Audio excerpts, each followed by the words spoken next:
You wanted the best. You've got the best podcast, the hottest podcast in the world. The Chris Voss Show, the preeminent podcast with guests so smart you may experience serious brain bleed. The CEOs, authors, thought leaders, visionaries, and motivators. Get ready. Strap yourself in. Keep your hands, arms, and legs inside the vehicle at all times, because you're about to go on a monster education roller coaster with your brain. Now, here's your host, Chris Voss. Hi, folks. Chris Voss here from the ChrisVossShow.com, the ChrisVossShow.com. My gosh, folks, we have the most amazing show for you today. You are going to be so excited, delighted, and if you love mysteries and thrillers and fantasy, actually, not mysteries and thrillers. Let me cut that. If you love thrillers and fantasy, or if you just love any sort of great books, you're going to love the guest we have on the show. He's a very prolific author with a series of 4 books that we'll be talking about today. And we'll be talking about his latest one that just came out. July 4th. 2022, Independence Day in America here, but he's from Canada, so we'll talk about why that's a thing. And he's the author. A.G. Flitcher is on the show with us today. The newest book that came out is called Boone and Jacque, Citrus Moonlight, and it's a series of ongoing books, to my understanding. We'll verify that with him when he comes on the show. In the meantime, when we talk to him, we'll want you to go out and watch the video. He's got some amazing paintings behind him on youtube.com/Chris Voss. Go to goodreads.com/Chris Voss. See everything we're reading and reviewing over there. Go see all of our groups on LinkedIn, Facebook, Twitter, Instagram. And we're trying to get shows up on TikTok. We're trying to get the format right over there, and we should be putting up some shows that's really cool that should be soon. He is the author of these amazing books, and he's quite prolific. He's got the quite thing going. It took me 53 years to write my first book, which means another 53 years when I'm 106, the next book will come out. A.G. Flitcher is a 6-time award-winning author who placed finals for fantasy series for the Ozma Award, gifting his work to foster children in act of compassion. In addition, he has taught many the art of storytelling to novice writers and avid readers. His obsession with questioning the good and bad in life, the gray areas, and the scary parts of life is what makes his work enthralling and colorful. Welcome to the show, A.G. How are you? Hi, everyone. How you doing? Awesome sauce. It's wonderful to have you on the show, my friend. Give us your .com so people can find you on the interwebages.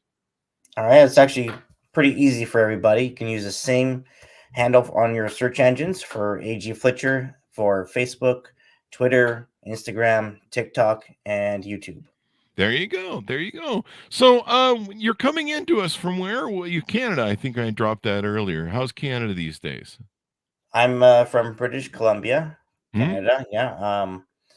Well, it's pretty cold today. I went to go walk my dog before this interview, and I was like, Jesus, do I really want to walk my dog? I mean, I don't know, Leo. It's pretty chilly outside. I wish I had fur like you, but I had to anyway.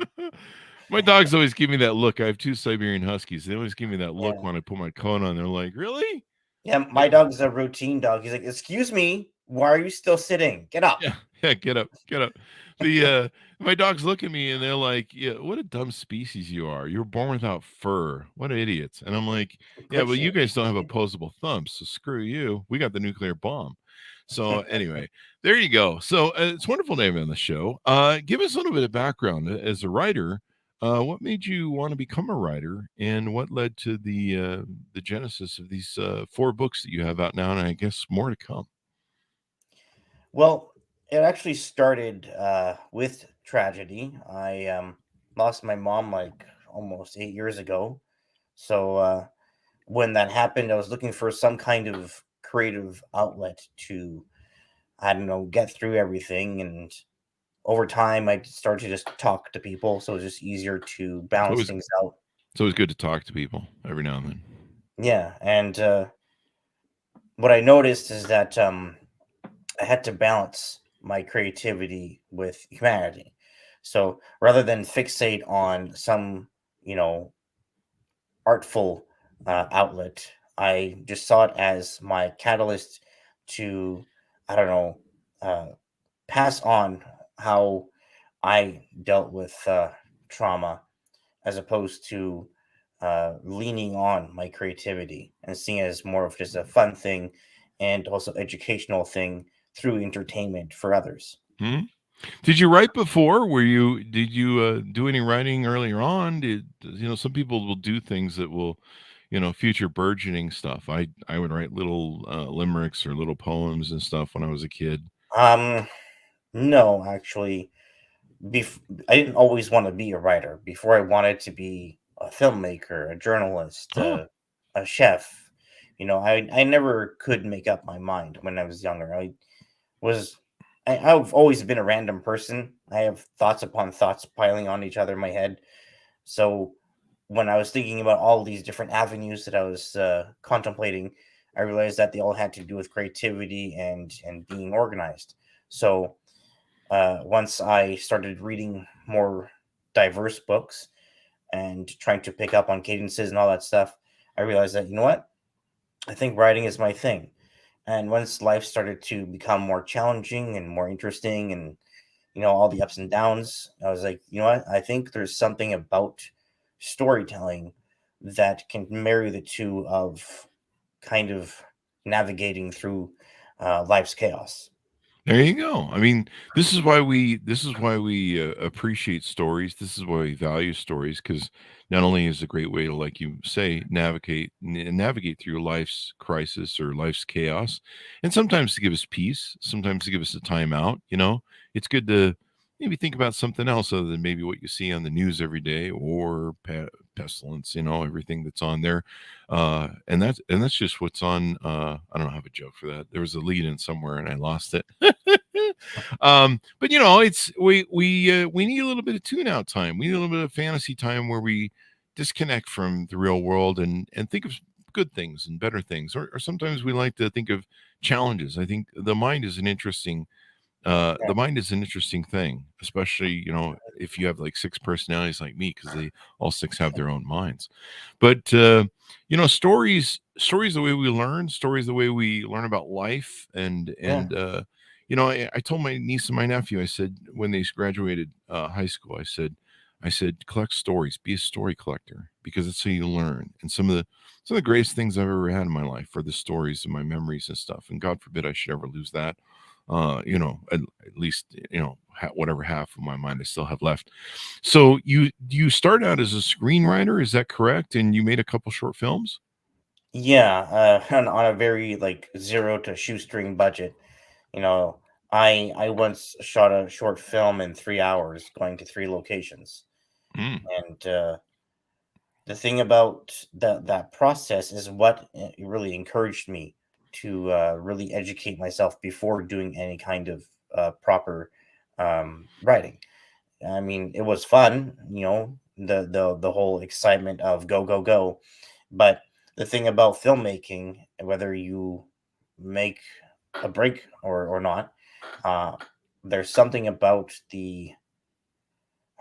I guess the active destruction you go through before the final product that makes you go, you know what? There's something about being excited about, oh no, the whole time that makes you want to, keep trying.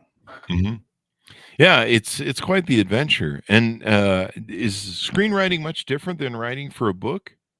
Yeah, because screenwriting is very formulaic, because you're not writing something set in stone. You're writing literally a blueprint for what's going to be translated on screen. You're not reading, no one's going to read it. No one reads a movie, they watch a movie. So really, you're giving a director um, words on paper that they can translate on screen. So I'm not writing an action sequence. I'm writing what I think could look good on screen, and then it's their job to see how that can translate visually. There you So go. really, my job is to just say, "Does this work for you?" I don't know. Let me know. There you go. So what motivated you to write your first book, and the first book of four in the series, and make that final step to move from screenwriting to book writing? Well, I still remember the first time I sat down to write the first book. I was in a parking lot for Starbucks, and I was like panicking because I'm like, no one knows who I am. I was just even worth my time. And instead of worrying about that, I saw it as a chance for me to revitalize my process of writing. And instead of seeing it as some Hail Mary attempt to make a living out of it, I just had fun with it. So, really, my first book was just my attempt to stop worrying about what the outcome is going to be and whether it gets attention or not, and to just do it for myself. Exactly. You know, when I wrote my book, I crammed it over 3 months and banged it out over 3 months. I was lucky that, I had all these stories that I collected. Again, we're back to stories, that I collected for 53 years, and I've been telling these stories to people, and they loved them, and they were interesting and funny and stupid, and people were like, "What is your problem, dude?" Anyway, but that's my Facebook audience clearly. But I'd been telling these stories forever, so I gotten a chance to really have them purified down, and I've been telling them, at different places where I'd have to get them concise and get them, cut down from telling 5,000 word stories I Mhm. usually do, and so there was a lot that I had that was like in the can basically. It just needed to get put on paper. And I remember writing it, and it was a slam process to do 3 months and then edit in 2 and then publish. I think it was edited technically. Well, the editing drug on for I think 5 weeks, and then we were editing till last second. You're always like finding stuff. You're like, hey, that period's in the wrong way. And at the end, I was out of my mind, and I think I was in a place a lot of authors get to where they're just kind of losing it, and they're just like, "Is anyone gonna read this piece of crap I wrote?" You have that self depreciation Yeah. mindset going in your head, and you're just like, this is man, and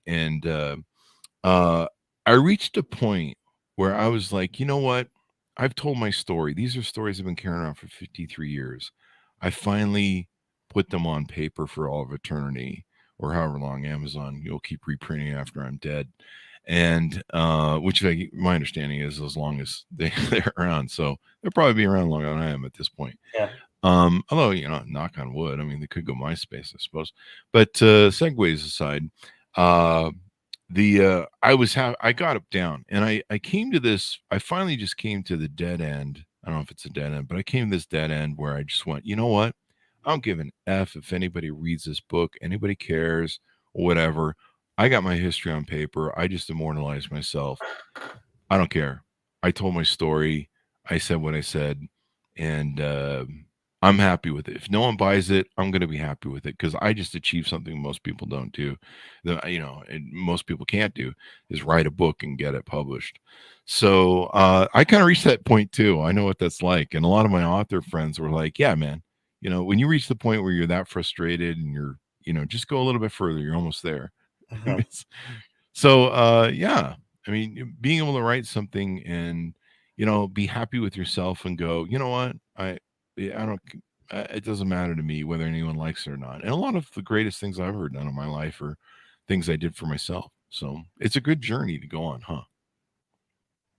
Yeah, of course. I mean, what made me switch in terms of my motivation is once I started to free myself from, I guess, what you would call self traps from repressed emotion with trauma.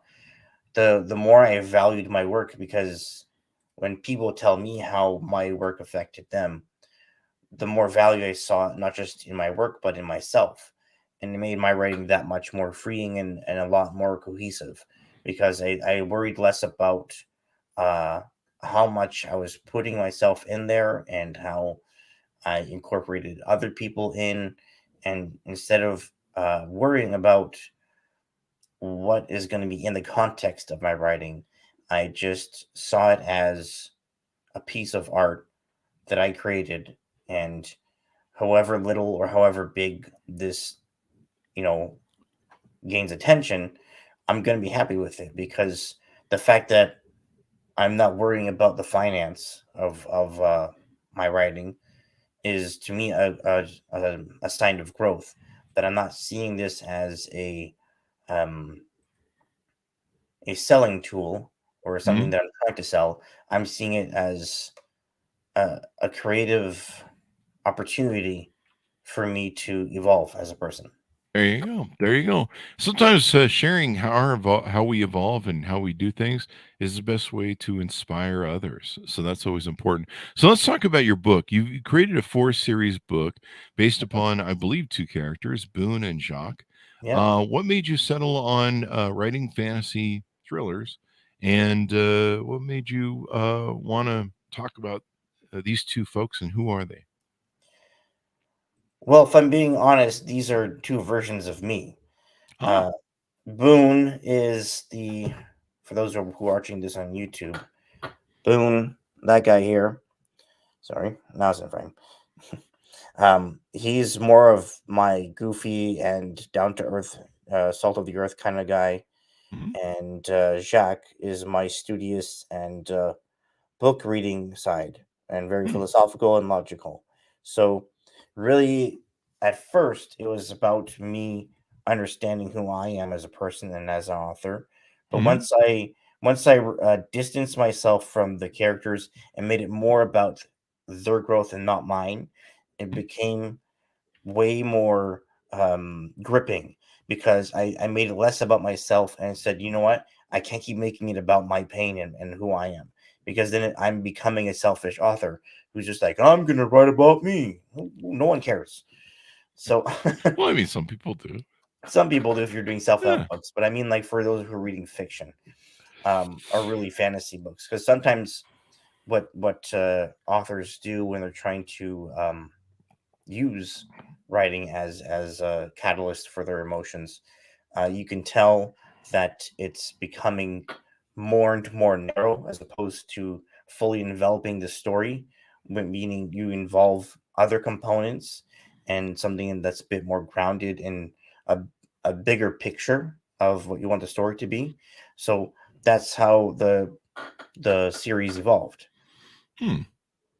There you go. So you started the book, and then is each book kind of like a semi-standalone book, or do you have to start at the beginning and read the whole series to understand what's going Um, on? that's a good question. The Hmm. first three, which are all over here next to me, the first three are all interconnected. Um, they don't. How can I put this? They're interconnected, but they don't all follow the same pattern. So once you go into book two, we're outside of Saddleton, which is the hometown. So we're in this kind of Dark Tower Stephen King series uh, wasteland. Hmm. And then they go back into town, but it's far more different. There's a very uh, dark vibe and a lot more sinister. And then in book four, we go to Citrus, a new town that was uncovered due to a certain final event in book three. Ah. Yeah, And is that do those events of that are each of the 4 books, do they weave together throughout the 4 books? So there's there are continuum or just references in each book mhm, to keep them connected. Yeah, little Easter but eggs and stuff? yeah, there are Easter eggs. Even in the final book that I'm working on now. These are just the four published books. I'm working on the final book right now. I do make mention of certain things from each book to Mhm. kind of, just bring everything full circle. But it's not in the sense that I'm backtracking. It's more I'm tethering the things that the main characters either forgot about or purposely tried to forget. Mhm. That's pretty interesting. That's pretty interesting. So are Boone and Jacques, are they like detectives? Are they just kind of amateur detectives, professional detectives? Are they Um, like Thomas and Hardy well, maybe or Jacques becomes an actual detective in book four. Mhm. It's more like they're just two curious kids, and then they became teenagers, and they're just Ah. trying to understand life on their own, kind of like a series of unfortunate events where none of the adults are paying attention to them, and they learn from each other in their own life.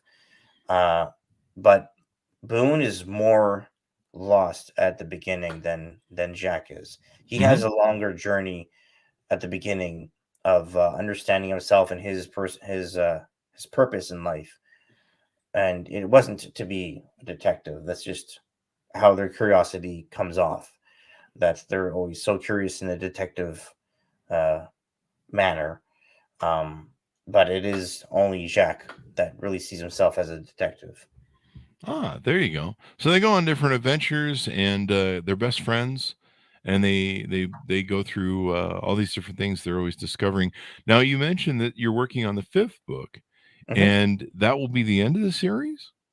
End of the series and their main character arc, but they may Okay. show up in other standalone novels. Ah, do you have anything else planned you're working on that it sounds like you have a plan? After the series, yeah, I'm writing this or working on this serial killer origin story called Black Rose Cocoon, and Ah, I had interviewed a couple of criminology professors actually to get some information on how the mind of a serial killer works and what is more rare, what is the difference between a female and male killer, and the female killer intrigued me more, not just because of its rarity, but the mindset as well, where a male killer is more of an impulse thing, where it's just at random. There's no rhyme or reason for why they do it. It's just an impulse that they can't control. hmm, There's no therapizing them to stop. It's just something they can't control. Where a female killer who has the same impulse, but she's more of an opportunist, meaning there's some kind of reasoning behind her kills. So some kind of not human, but there's some kind of logic to why she does it. So, hmm, for example, Eileen Warnos, she had uh, a certain target, which was middle-aged white men, and it was surmised that it was due to her father issues. So hmm. really, it was her utilizing her impulse and whatever tricks she could come up with to lure people to, I guess, work through her trauma. But because of the impulse, there was no way of her to see any kind of guilt from her actions. It just Hmm. got worse and worse. Yeah. So it just became her. Yeah. As the police say, I was listening to their album Synchronicity the other day. Murder by numbers. Once you make a killing, it's hard to stop. Something like that. I can't remember the Hmm. exact line from Murder by Numbers from by the Police, but once I hear that song, man, it's stuck in my head. Yeah. I was walking around Walmart last night singing Mm, it. Murder by numbers, one, two, yeah. three, and like people were looking at me, and I'm like, sing a tune, hey. Hey, Sting wrote it. I didn't write it. So there you go. So this is really insightful. Now, was this fourth book the first time that you tackled a murder? Yeah, when I was thinking about what do I want to do after this series is done, Mm, I wanted to do kind of the polar opposite of what the core message was of Boone and Jacque, which is that I'm obligating them to learn about how to deal with their emotions and how to deal with trauma. And mm, they end up doing that. They end up becoming well-adjusted adults somewhat, and they're settled. But in Black Rose Cocoon, I'm doing the opposite, where I'm showing what could happen to someone if they were to repress trauma for so long and have an impulse they can't control that could do the complete opposite for them, where they're so far gone there is no helping them. So mhm. it's not just showing how someone became a murderer, it's also showing people what can happen to you minus the impulse if you don't deal with it. Yeah. So, yeah. So that kind of led you into this new series that you're working on then, I guess.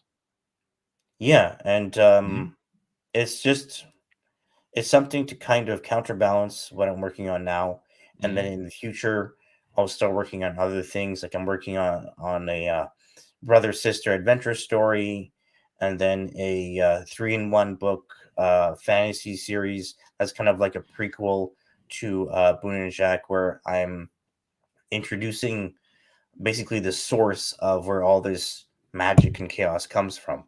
which the only spoiler I can give you is that there's a sister planet for Earth in this universe that I created, and I call it Theranosita.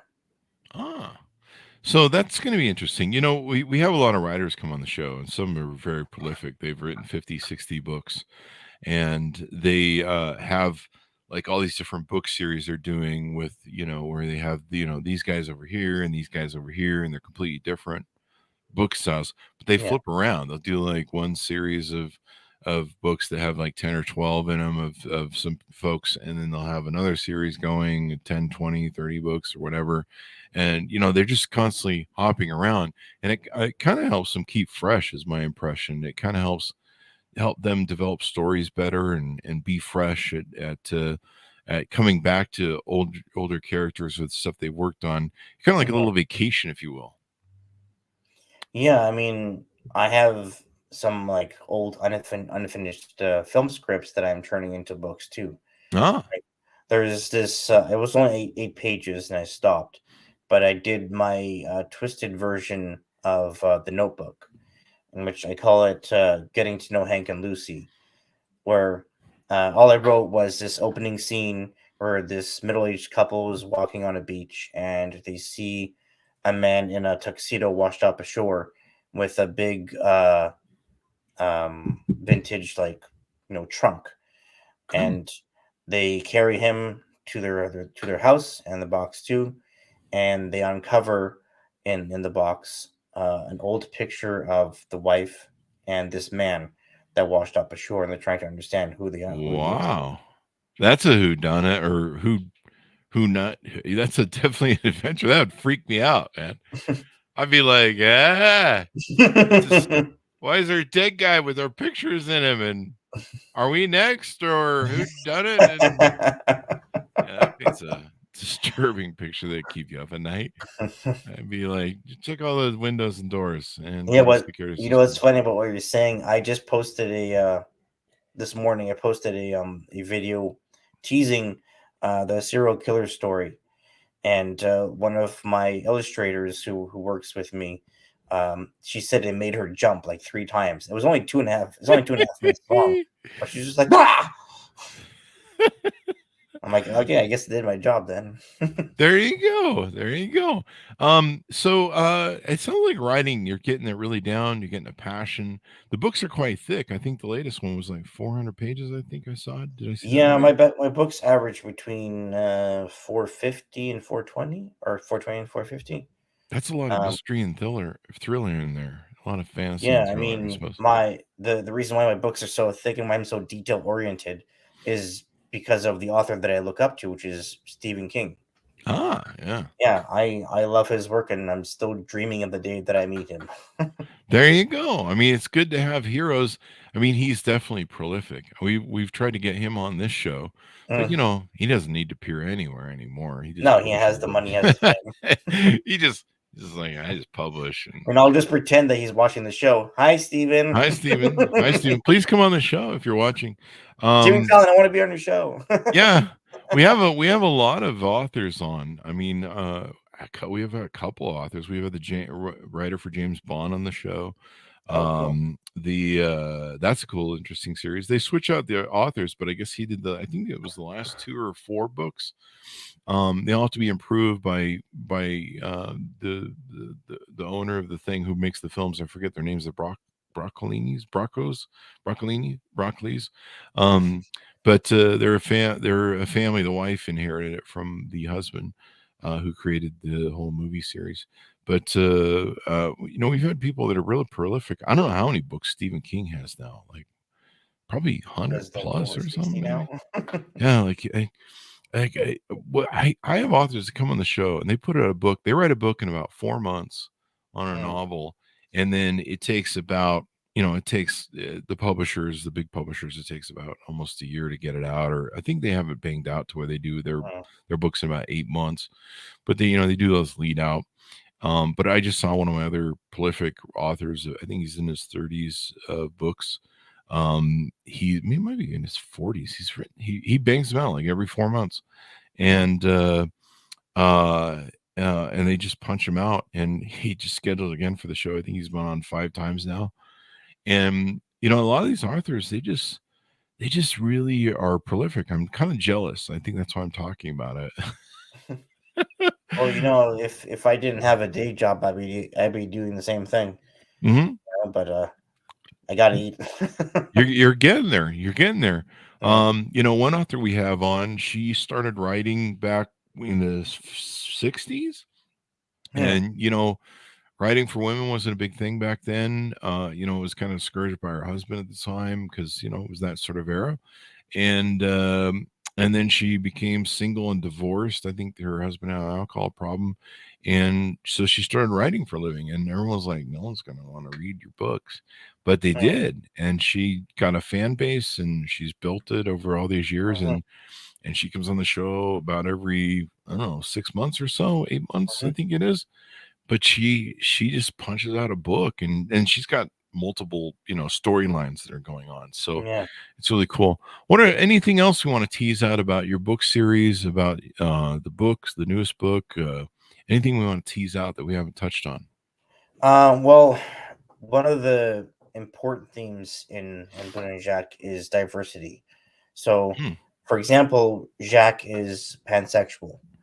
So I wanted to make sure that that is part of his identity because I wanted the concept of love is love to be strong throughout the whole series. That regardless of uh, sexual attraction, a person is a person. And I don't even classify anyone with whatever, you know, gender or sexual orientation or even their race because I want people to see these characters as human beings. Mhm. So when I describe how they look, I don't say black skinned or dark skinned. I say a certain actual tint. Like this person has cinnamon skin, or this person has mocha skin, or they have what's that called? Vitiligo, or they have discoloration in their skin. Oh, Yeah, okay. Now, is that where they have there's a patchiness to their skin? yeah, for vitiligo. Yeah. So yeah, so for example, in book 4, there's this doctor who has um, cinnamon skin with vitiligo, and he has red hair. So it's a very unique look, and he's also very tall, and he Mm. has this very nonchalant demeanor. So he gives off that sincere energy, or sorry, sinister energy. But And it doesn't mean that he's a killer or anything. It's just how he looks. So yeah. some people have that look. Like I have a resting bitch face look that looks sinister half the time. Like people like, I've had girlfriends say to me, "Are you angry right now?" I'm like, "No, I'm just resting bitch face." But no, that skin condition, there's a lot of inclusion for stuff like that nowadays in everything. I've been playing the latest Modern Warfare 2, and one of the load screens or one of the I don't know, just one of the screens on the game has a person with that skin condition. Yeah. And so, there's a lot of inclusion going on. Pansexuality, let's see, it's a sexual, romantic, and emotional attraction towards people, regardless of their sex or gender identity. Yeah. Uh, I've been seeing more of the pansexuality in my dating pools and like Tinder and stuff. Mm. It seems to be a lot of wives that want to play but still remain married or something. I don't know what that's about, but they'll be like, "I'm pansexual," and I think they like both sexes. But it's kind of interesting. They need to make a category for it, evidently, in Tinder, so it doesn't show up my feed.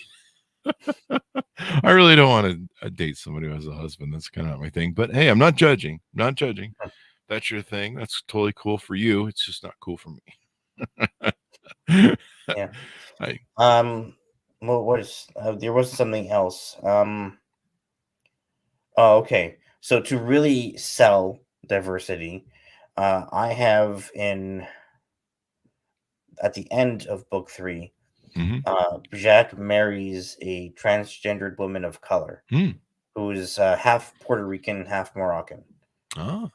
and her name is Xantia. She identifies as a woman. Hmm. Um, and the thing that I made that I thought was interesting for book 4 is that the the energy of Citrus is that honesty is key. So if you're transgender, that's who you are on paper.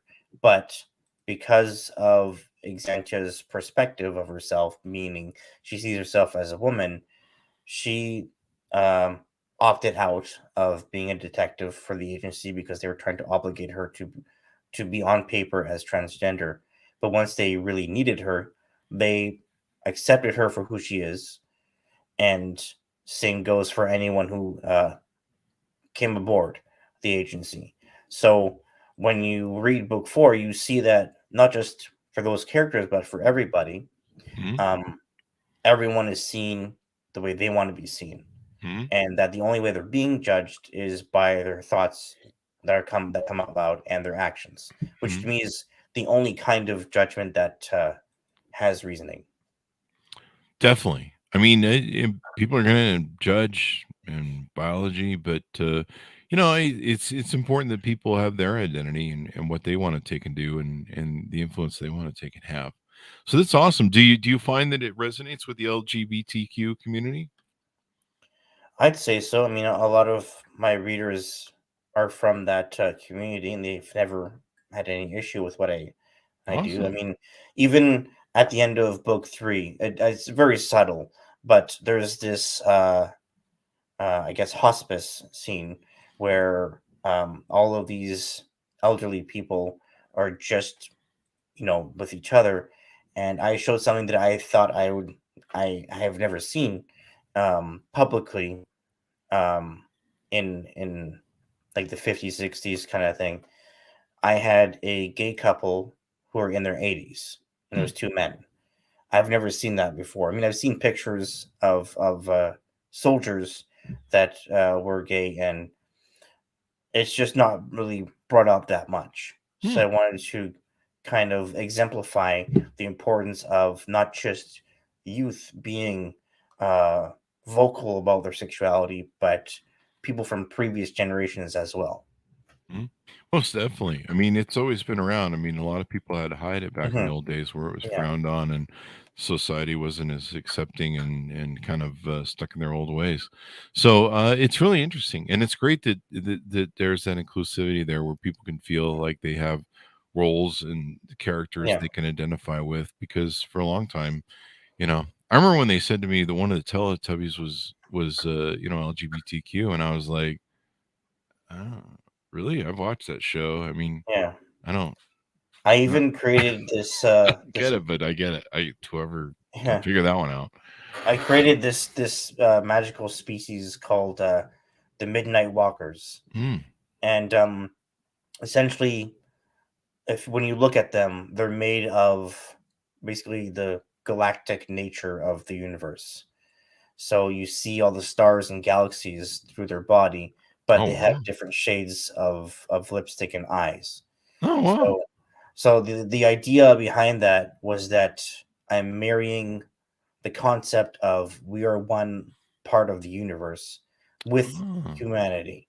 So so these creatures are able to manipulate their body into any kind of matter or shape Hmm. and protect people. There's actually this scene I thought was even surprised myself when I wrote it, where there's people walking through the ancestral grounds of this tribe, I guess, and to protect them from this looming creature, they created this galactic dome over them with their bodies, where they Hmm. became one and created a cocoon around them until this demonic being passed over, and then they were safe to keep walking. Wow. So, yeah, I would love to see that. I'm picturing it in my head. I don't think anyone's ever done anything like that, especially with technically quote unquote aliens. That seems pretty interesting, man. yeah. I mean, I enter my books in the cinematic book contest for from Screencraft every year, in the hopes that I get to have, because I'm a very cinematic person when it comes to writing. So I always submit it for cinematic book contest because I know that this has true potential to either be movies or a Netflix series or Disney Plus, whatever streaming service is interested. I mean, I'm always trying to pitch that because I truly believe in the value of my work visually and emotionally. There you go. There you go. Well, this is all pretty interesting. We want people to go out and buy the books. Of course, we can't tell them how the ending works. Give us your .coms or wherever people can find you on the interweb and get to know you better. All right. You can find me at AG Flitcher at the following social medias: Facebook, Twitter, Instagram, TikTok, and YouTube. Make sure you watch TikTok because I did 2 months of acting classes and I really tried to use that to entertain you guys. So you'll get to see every weird version of me and other characters. My favorite is the new one I just did, Larry McGillicuddy, a real Texan. So make sure you watch those. There's 1,540 people watching. So let's make that 1 million people, huh? There you go. There you go. That's awesome. You know, we had one writer who came on the show. She did a series. It's a fantasy series, and there's she's like a elfish sort of character that's her main character. And so what she does is she does these photo shoots of her. She's a fairly good looking woman, so she can dress up as the fairy or the elf person that she is in her character books. And she dresses up and she'll like act out scenes or do readings, or sometimes she just takes pictures of like, here's some of the characters in my book. And it's quite interesting what she does. And she really turns, it's technically part of her art. Because if you, it's bringing her characters to life, I guess, and things like that. I thought that was quite interesting. I of course always appear as the character in my books, but they're all boring. I did a couple skits with Boone's dad. Oh, really? Yeah, because Crom is an alcoholic and abusive father. So I did this short film, like 6 minutes long, on TikTok, where I pretend to be his dad in his work clothes. But it's a really weird one because it was both him being, it's like as if he was caught between the living world and the dead world, where he's always an alcoholic and he's kind of like foreshadowing, Boone's inevitable demise in a certain way. And I don't know, I was just, having fun with showcasing that character. There you go, bringing characters to life and sharing them, and kind of makes people, I think, gives people an added dimension. Maybe they should do that more with books. I'm, of course, always the character who appears in my books, and people are sick of me already. So, but they're business books. They're boring. They don't have, people love novels. I should write novels. I have so many great novels like yourself that come on the show, and I really should write in that genre, but I have no imagination. So there's that. I just have crazy dreams, but it depends on which personality of mine's running the show. My imagination is always going off. I mean, I've envisioned me being interviewed by Jimmy Fallon and Stephen Colbert a million times in different ways and trying to, make it happen. Make it happen. There you go. There you go. Well, just keep writing, my friend. You get there. You find what works with an audience, and you get that click. I've done so many different business things throughout my life, and you tinker with things, and some things hit, some things don't quite hit as much as you want. Sometimes you have to build the audience, and they come. And then sometimes you just tweak something, and like all of a sudden the lights go on, and you're just like, holy crap. So there you go. Well, it's been wonderful to have you on, AG. Thank you very much for coming on the show. We really appreciate it. Thank you for having me. It was fun. Thank you. And thanks for our audience for coming on. We certainly appreciate you guys coming on. Someone called into the show the other day over the weekend and left a really long, thankful message and just a really warm, heartfelt thing. So our thank you to those people who go on and leave great reviews, comment on the videos. You're welcome to call us every now and then. I thought it was weird. I'm not sure where my number's all over the internet, but I thought it was fun. It was like they left this beautiful message about how much they love the show. And they're thankful for, I think it was our Emily Flitter from New York Times episode. But thanks to them, and thanks to my audience just for always being supportive and all the love and outpouring you do. Maybe I was starting to think maybe I should put up a number so people can call into the show, and you can just leave a message or something. I did that for an indie author podcast where I had like 6 people that called in and answered their questions. I thought it was a lot of fun. Yeah. It was a lot of fun, and people leave comments on YouTube and stuff, but anybody that calls the show and Google Voice gives us this transcribe. So I don't normally answer phone numbers because it's usually some guy going about my car warranty or we have websites all over, so that's some website scam thing. It's always a scam pretty much. So I almost never answer the phone unless it's my mom. And my mom hasn't tried scamming me anytime lately. I'm just kidding. She never does that. But you know what I mean? You can trust your mom usually. Help, I need money. Yeah, exactly. And usually your question Someone is like, smashed my car. well, yeah, usually your question is the internet's out, or I can't figure out how to do this on my computer, or why I had to do that many times with my mom's godmother. yeah. Andre, the TV won't work. I can't find the remote. Help me find plants, please. Yeah, it's pretty much that. Never tell your friends and family that you know how to fix computers. That's basically it. So anytime I get a call, but yeah, it was really beautiful. I was like, oh, okay. And they left this long, beautiful message, thank me, and I was like, yeah, it's kind of good to get that pat on the back every now and then. Normally I just sit and look at downloads and going up, and I'm like, okay, well, they keep going up, but getting a nice fresh thing. So what I'm doing is I'm inviting you people to please, send likes to the show. Go on iTunes, give it a 5-star review if you would, please, over there. Anyway, Demonz, thanks for tuning in. Go to youtube.com/Chris Voss, goodreads.com/Chris Voss, everywhere on the internet there, LinkedIn, Twitter, Instagram, and we're trying to get some stuff up on TikTok. I'm trying to get the format right. We put up our billionaire interview, and it like cut off the two ends. All you can see is like it's cut off, and it didn't do well. So we're going to try and repost a lot of our content. We had the guy from Hercules, the actor from Hercules, on the other day. We're going to try and repost. Yeah, I saw that. I was like, oh, that's so cool. The chicks love that. The chicks love that dude. Me too. Like I'll tell you something funny, because I can probably describe it better than putting on the show.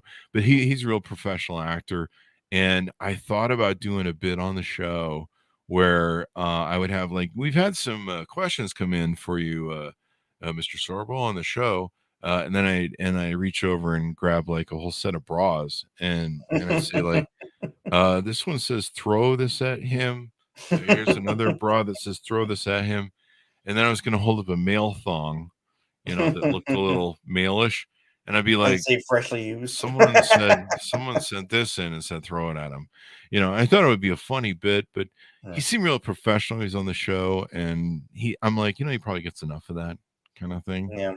So but I thought it would be a really funny bit, but whatever, we left it off. Some things, some jokes I can carry too far, and so we have to make a call to see. It was more of a business show than anything, but I don't know. He might appreciate if we were just talking about acting in his thing, but he kind of knows, man. Chicks dig him. Anyway, guys, thanks for tuning in. We certainly appreciate you guys. Be good to each other. Stay safe, and we'll see you guys next time.